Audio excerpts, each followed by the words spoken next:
부르주아와 프롤레타리아의 어떤 그런 이 갈등의 문제가 아니라 당장 이렇게 서로 간에 이제 잘못하면 전염병으로 다 뒤지게 생겼다 이렇게 생각을 하게 됩니다. 그러니까 이제는 이런 식으로 가면 안 되겠다라고 생각을 하고 굉장히 이제 사람들이 이 정신을 차리게 됩니다. 특히나 산업자본가들이 정신을 차리게 됩니다.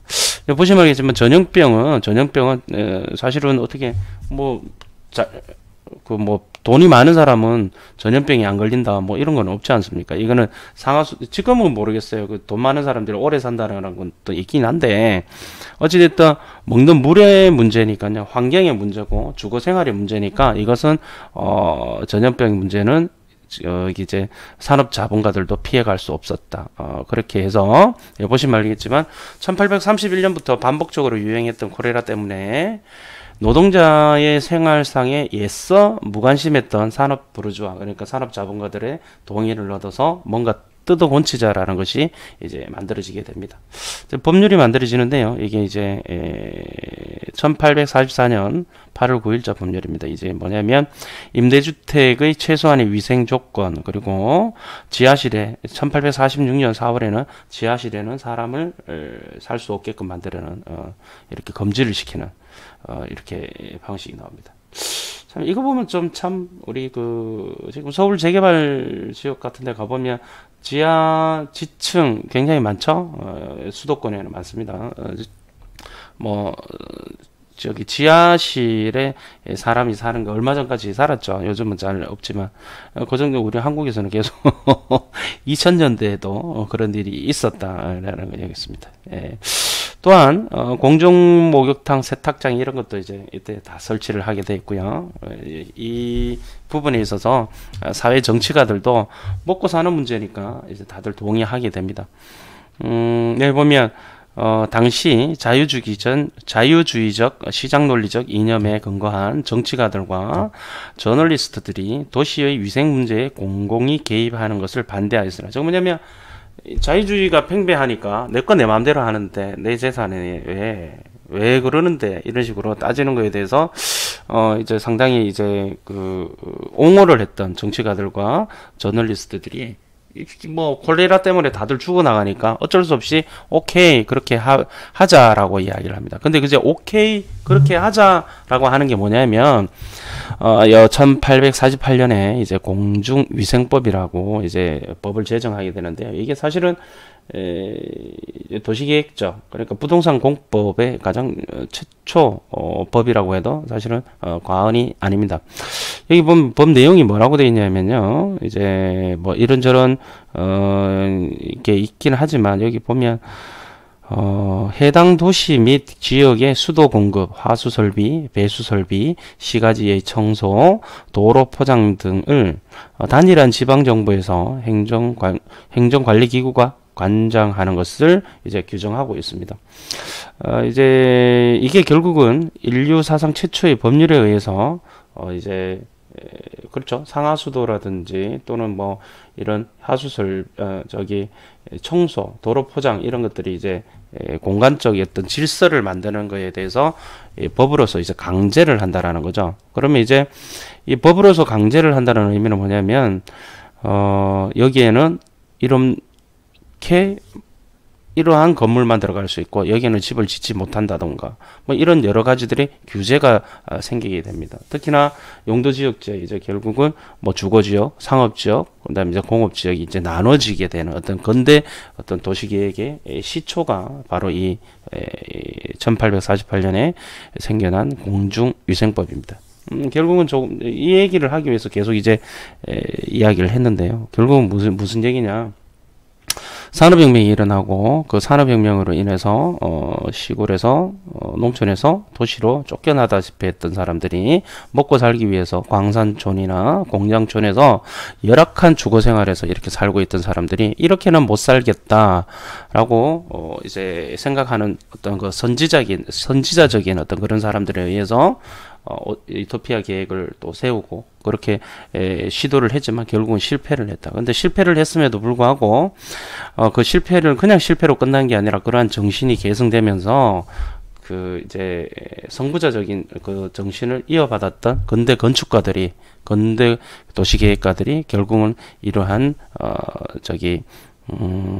필요성, 그러니까 이제 주거 환경 개선의 필요성 을 갖다가 계속 부르짖고, 그러한 이면에는 처음에는 동의하지 않았던 산업 자본가들이나 정치가들이 나중에 동의를 할 수밖에 없었던 근본적인 이유가 뭐냐면 이제 지하수를 같이 나눠 마신 그런 이제 음용을 같이 하는 바람에 그로 인해서 퍼진 콜레라로 인해서 장티푸스 전염병으로 인해서 많은 사람이 죽어나가기 때문에 이러한 부분에 대해서 대안적인 현실적인 어떤 제도를 보완해야 된다. 그래서 이러한 여러 가지 시설 규정, 그리고 건축 규정 이런 부분들에 대해서 이제 정해놓은 법이 결국은 뭐다? 공중위생법이다. 1848년에 생겨난 공중법이고, 이때 당시에 최초로 이제 용도지역의 개념, 지금의 용도지역과는 약간 다릅니다만은 이러한 용도지역의 개념이 삽입이 되고, 건축적인 개념, 그리고 사람을 우선시하는 이제 법이 만들어지게 됩니다. 그래서 이게 이제 시초로 해서 점점 이제 발전을 하게 되는 거죠. 발전을 하게 돼서 용도 지역이라는 것이 이제 실제 작동을 하게 됩니다. 이게 이제 영국에서 이렇게 출발을 했지만 결국은 이게 사실은 미국에서 제대로 된 미국 맨하탄에서 용도지역제가 제대로 이렇게 되는 부분들이 있습니다. 그건 이제 또 다음 시간에 이야기하도록 하고요. 실제적으로 결국은 용도지역제, 이게 조닝이라고 그러는데요. 이렇게 조언을 설정을 해서 어떠한 행위를 할 수 있고 할 수 없는 어떤 행위들을 이제 만들어 놓은 것은, 근본적인 거는 뭐다? 이러한 그 사람들이 제대로 살아갈 수 있도록, 또는 활동, 이렇게 기업의 활동을 제대로 할 수 있도록 받쳐주는 부분도 있지만, 절대 불가침, 건드리지 마라, 자연을 보존해야 된다, 또는 이것은 개발하면 안 된다라는 것이 기본적으로 깔려 있는 겁니다. 이런 것들이 파괴되면은 인류가 멸망할 수도 있다. 그렇기 때문에 이 규제, 그러니까 공법상 규제를 내서 절대 여기는 불가침 쓰지 못하도록 하는 것들이 기본적으로, 왜? 이것은 다 같이 지속 가능하게 서로 간에 살 수 있게끔, 서로 간에 이제 인류가 멸망하지 않고 살아갈 수 있는 어떤 가장 근본적인 기반이 된다라는 거죠.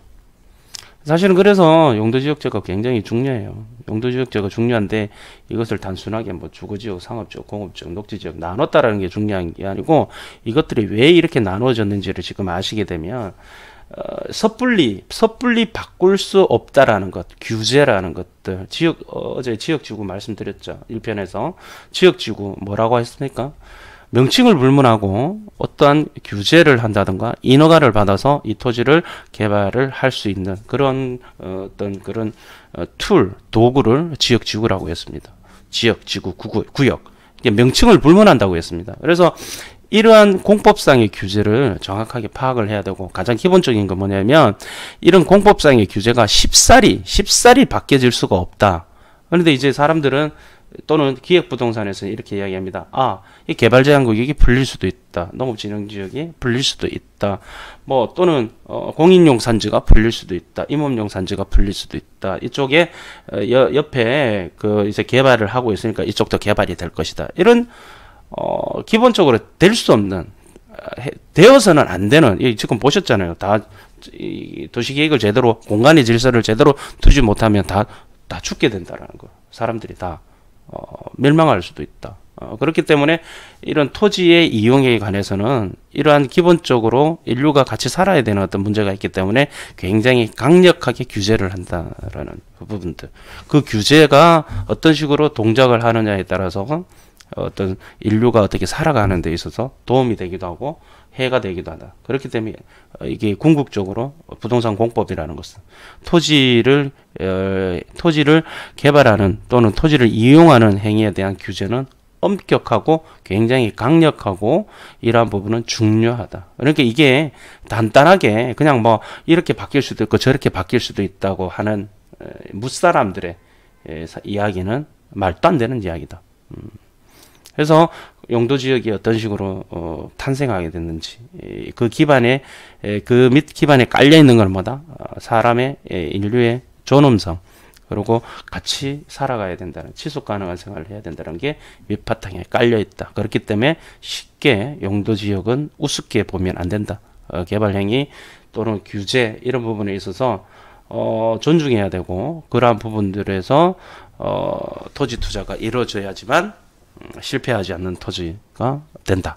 이렇게 정리할 수 있어요. 자, 계속 이와 관련해서 뭐 조금씩 지금 계속 갈 겁니다. 갈 거고, 이제 토지의 어떤 용도 지역이 단순하게 있잖아요. 주거 지역, 상업 지역, 공업 지역, 녹지 지역, 관리 지역, 농림 지역, 자연환경 보전 지역, 그거 딸딸딸 외워서 이건 이거다 아니에요. 계속 공부해 봅시다. 재밌습니다. 이게 하다 보면 좀 지루하죠. 지루한데 지루해도 이게 기본을 알게 되면 재밌는 부분 분명히 있으실 겁니다. 자, 다음 시간에 뵙도록 하겠습니다.